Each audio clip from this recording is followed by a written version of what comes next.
बिस्मिल्लाहिर्रहमानिर्रहीम। नाज़रीन इकराम, हमारी आज की इस वीडियो का मौजू भी गज़ा की ताज़ा तरीन सूरत हाल और फ़लस्तीनियों की हालत ज़ार है। अ, इस पे बात करने से पहले हम थोड़ा सा पस मंज़र जानने की कोशिश करते हैं कि आखिर अरब इसराइल फ़लस्तीन तनाज़ा है क्या। तो गुजारिश करता चलूँ कि जितनी मेरी नाक़स मालूमात हैं, मेरी नाक़स मालूमात के मुताबिक अरब, फ़लस्तीन और इसराइली जो अब हुकूमत रियासत है, ये तीनों मुख्तलिफ़ चीज़ें हैं जिसे हम गड़बड़ कर लेते हैं। अरब अब अरबी ज़बान मशरिक़ वस्ता में बोली जाती है, जिसमें एशिया के अलावा अफ्रीकी ममालिक भी शामिल हैं, जैसा कि मिस्र है, सूडान है, उसके अलावा आगे लीबिया है, ट्यूनिस है, अलजायर है, मराकश है। मिस्र भी अफ्रीका का मुल्क है। तो दूसरी चीज़ ये है कि सऊदी अरब, फ़लस्तीनी, मिस्री, शामी ये कतन एक नस्ल से तल्लुक़ नहीं रखते। यहाँ पे अगरचे अरबी ज़बान बोली जाती है तमाम ममालिक में और तमाम ममालिक मुसलमान भी हैं, लेकिन इसका ये मतलब नहीं कि ये इस्लामी भी हैं, और इसका ये मतलब भी हरगिज़ नहीं कि ये एक ही नस्ल से तल्लुक़ रखते हैं। हज़रत सॉरी अरबी जो असल अरबी है वो बोली जाती थी मौजूदा सऊदी अरब में, और इसके भी दो हिस्से हैं। एक हजाज का हिस्सा, एक नजद का हिस्सा। हजाज में मदीना मुनव्वरा और मक्का मदीना, इसके अलावा ताइफ और ये इसका क्या नाम है, जद्दा आते हैं। जबकि नजद में बाकी का तमाम सऊदी अरब जो मशरक़ की जानब है वो आता है। रेगिस्तानी इलाका, वहाँ ज़्यादातर बद्दू रहते थे। तो हज़रत इब्राहीम अलैहिस्सलाम की औलाद में से एक तो क्रैश अरबी हैं, दूसरे अहले यहूद हैं, इसराइली। हज़रत इब्राहीम अलैहिस्सलाम के दो साहबजादे थे, एक हज़रत इस्माईल अलैहिस्सलाम, एक हज़रत इसहाक अलैहिस्सलाम। हज़रत इसहाक अलैहिस्सलाम से तो हज़रत ईसा अलैहिस्सलाम तक, आज से 1500 साल पहले तक, 1450 साल तक पहले तक, नहीं सॉरी 2000 साल पहले तक हर नस्ल में एक नबी आता रहा। बाज़ औक़ात तो दो दो तीन तीन इकट्ठे नबी भी आते रहे, और ये इनकी ज़्यादातर नस्ल आबाद हो गई थी मौजूदा फ़लस्तीन इसराइल में। जबकि हज़रत इस्माईल अलैहिस्सलाम की औलाद जो कि ख़ुद को क्रैश करवाते हैं, फिर उनके आगे शाखें हैं, बनु हाशिम है जिसमें से रसूल करीम सल्लल्लाहु अलैहि वसल्लम की बेइज्जत हुई। तो इनका ज़्यादा जो जिस इलाके में आबाद थे वो मक्का था। मक्का की नवाही बस्तियाँ थीं, जैसे ताइफ था या छोटे छोटे बाकी। तो नजद में भी होंगे। तो अरबी ज़बान नजद और हजाज में मौजूदा सऊदी अरब में बोली जाती थी। लेकिन जब ये मुसलमानों ने अपनी सल्तनत को बढ़ाने का बंदोबस्त किया और मुसलमानों की सल्तनत करीब के ममालिक और अफ्रीका के ममालिक मिस्र, लीबिया, ट्यूनिस, अलजायर तक फैल गई, तो वहाँ तमाम ममालिक में अरबी बोली जाने लगी। और अरबी कोई ये 1400 साल ज़्यादा से ज़्यादा हुए हैं इन ममालिक में बोले जाने से। ये लसानी लिहाज से, ज़बान के लिहाज से इनकी ज़बान एक है, बाकी ये नस्ली लिहाज से मुख्तलिफ नस्लों से तल्लुक़ रखते हैं।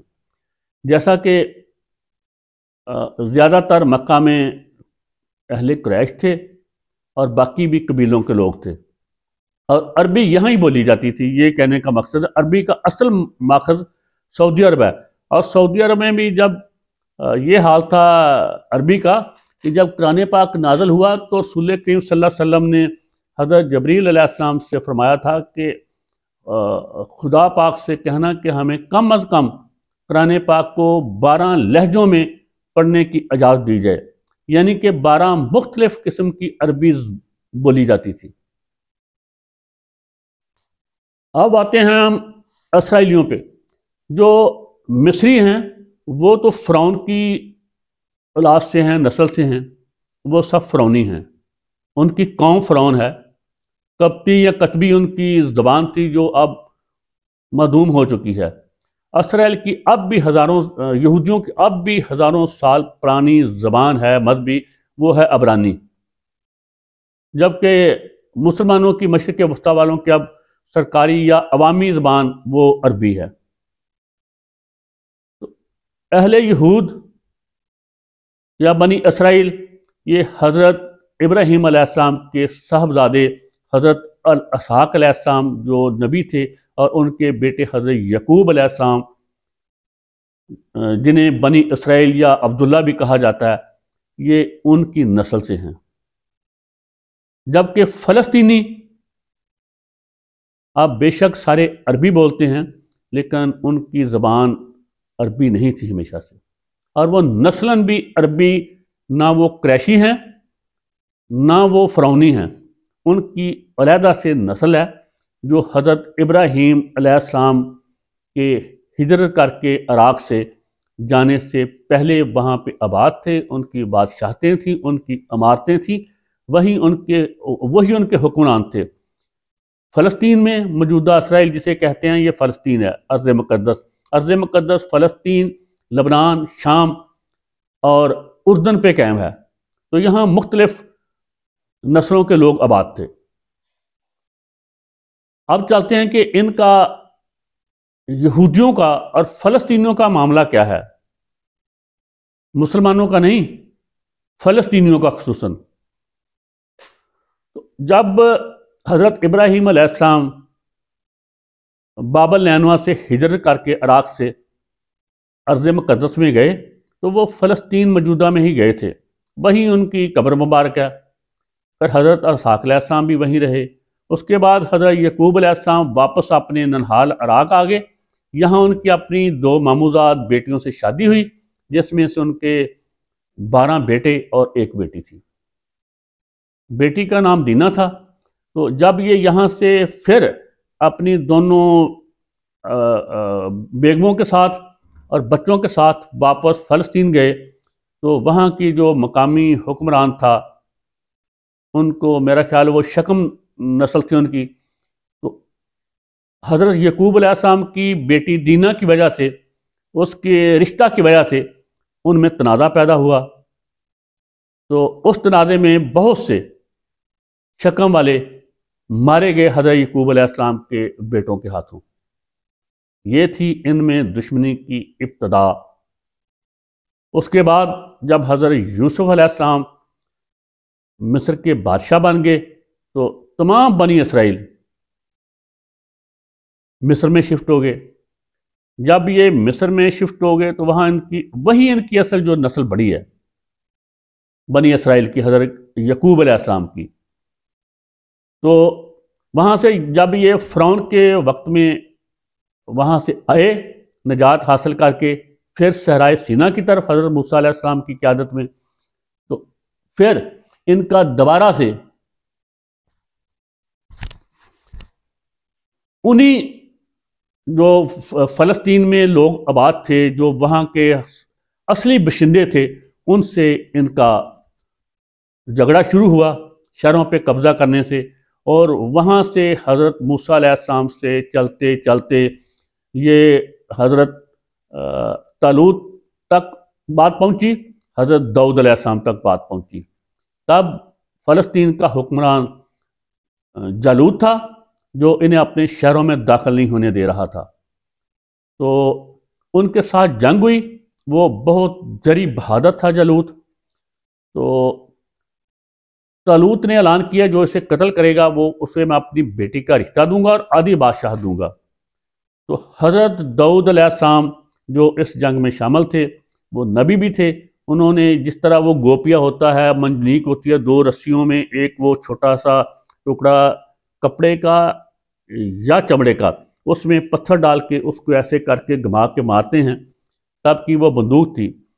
वो हज़रत दाऊद अलैहिस्सलाम ने उसे मारा तो उसका उनका निशाना लगा जालूत के सर पे और वो हलाक हो गया। इस तरह इसराइलियों को मकामी बादशाह पे, राया पे फतह हासिल हुई। वहीं से इनकी अजीम सल्तनत शुरू होती है हजरत दाऊद अलैहिस्सलाम से।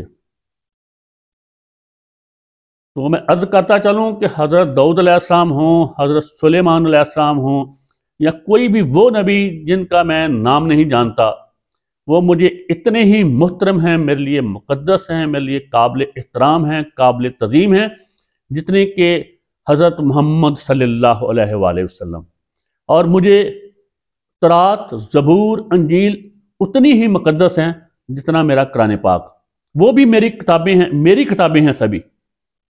और ये मेरी ख्वाहिश के मुताबिक नहीं, ये मेरे खुदा का हुक्म है कि मैं ईमान लाऊं तमाम अंबिया पे बराबर, तमाम आसमानी किताबों पे बराबर ईमान लाऊं, क़यामत पे ईमान लाऊं, फरिश्तों पे, खुदावंद करीम पे। अगर मैं हज़रत मोहम्मद सल्लल्लाहु अलैहि वसल्लम से पहले वाले अंबिया पे ईमान नहीं लाता, या मैं इनमें कुछ तफरीक डालता हूँ इनके रुतबे में, तो मैं साहब ईमान नहीं रहता। अगर मैं किताबों में भी तफरीक डालता हूँ तो मैं साहब ईमान नहीं रहता। मेरी अपनी फहम अकल के मुताबिक मुझे किसी मौलवी की, मुलवट्टे की रहनुमाई की ज़रूरत नहीं है। यहाँ कुरान हकीम का वाज़ह हुक्म हो, खुदा का वाज़ह फरमान हो, उसके बाद मुझे नौज़ुबिल्लाह किसी नबी साहबी की रहनुमाई की ज़रूरत भी नहीं रहती। बाकी तो अर्ज़ करता चलूँ कि जो जिसे हम बैतुल मुक़द्दस का रोज़ हमें वो हमें फक्की खिलाई जाती है, नशावर चूरन दिया जाता है, भाई मेरा हमारा उससे क्या लेना देना। सिर्फ मैं वो बैतुल मुक़द्दस की बात कर रहा हूँ। उन्हें बनवाया था हज़रत दाऊद अलैहिस्सलाम ने बनवाना शुरू किया था, वो फौत हो गए। फिर हज़रत सुलेमान अलैहिस्सलाम की वो बादशाहत में, और वो दुनिया के बहुत बड़े नबी के अलावा बादशाह थे, उनकी सरकर्दगी में ये सारा कैम हुआ, ये सारा कम्प्लेक्स। हाँ, हमारा उससे तो इसलिए वो मेरे लिए मुक़द्दस है कि वो मेरे अंबिया कराम ने बनाया, हज़रत दाऊद अलैहिस्सलाम ने, हज़रत सुलेमान अलैहिस्सलाम ने। बाकी मैं मक्का की तरह तो उस पर दावा नहीं कर सकता, वो तो अहले यहूद का दावा है। रही फ़लस्तीन की ज़मीन, तो फ़लस्तीन में वो फ़लस्तीनी बातें हैं आज भी जिनसे इनका झगड़ा शुरू हुआ हज़रत याकूब अलैहिस्सलाम के बेटों का। फिर जब हज़रत मूसा अलैहिस्सलाम की क़यादत में ये मिस्र से वापस आए, तो तब से इनके साथ झगड़ा वो सदियों हज़ारों सालों पुराना झगड़ा चला आ रहा है। तो फ़लस्तीन के असल बशिंदे फ़लस्तीनी हैं, खान में यहूदी हों, ईसाई हों, मुसलमान हों, सितारा परस्त हों, आग परस्त हों, कोई भी उनका मजहब हो। जिस तरह अब हिंदुस्तान में सिख भी हैं, मुसलमान भी हैं, ईसाई भी हैं, और भी मज़हब के मानने वाले हैं, तो इसी तरह वहाँ भी फ़लस्तीनियों में भी मानने वाले हैं, लेकिन वो नस्ल असल वही है, अमालका की या अमालीक उसे कह लें, नस्ल वही है।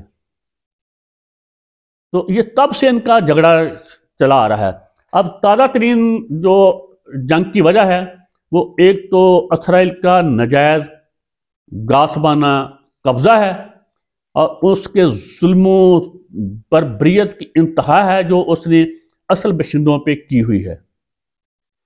उसके अलावा यही जो गजा वाले हैं, इनकी समुद्री हदूद से बेपनाह ज़ख़ीरा दरियाफ़त हुआ है गैस का, तेल का, और उस तेल को, गैस को इसराइल मिस्र को, उर्दन को सप्लाई कर रहा है। फिर अभी इसने यूरोप से माहदे कर लिया है इसी जंग के दौरान, यही कोई 5-10 दिन हुए, तो उससे सारा पैसा ये ले रहा है।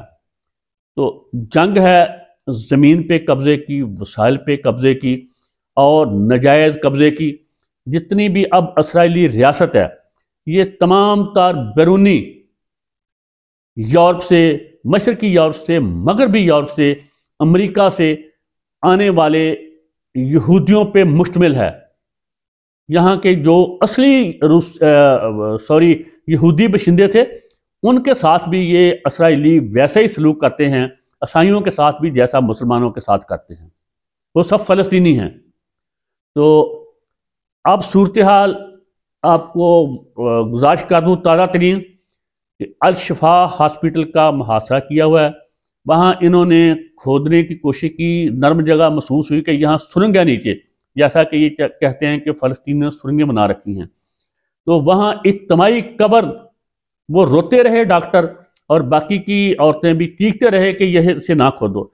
जब खोदा गया तो वहाँ से इज्तिमाई कब्र निकली जिसमें सैकड़ों लोग, बच्चे, बूढ़े, ख़वातीन दफन थे, जो शहीद हो गए या दवाइयों की किल्लत की वजह से शहीद हुए या बमबारी से शहीद हुए। उसके अलावा छोटे बच्चे शहीद हो रहे हैं। अल शिफा हॉस्पिटल में ना खुराक है, ना पानी है, ना अद्वियात हैं। तो ये जंग ना रुकी है, ना रुकने वाली है।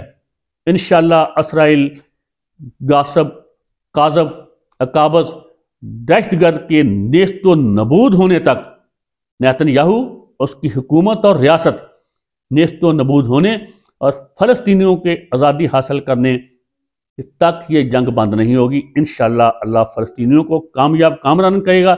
इसके साथ ही इजाज़त दीजिए। अल्लाह हाफ़िज़।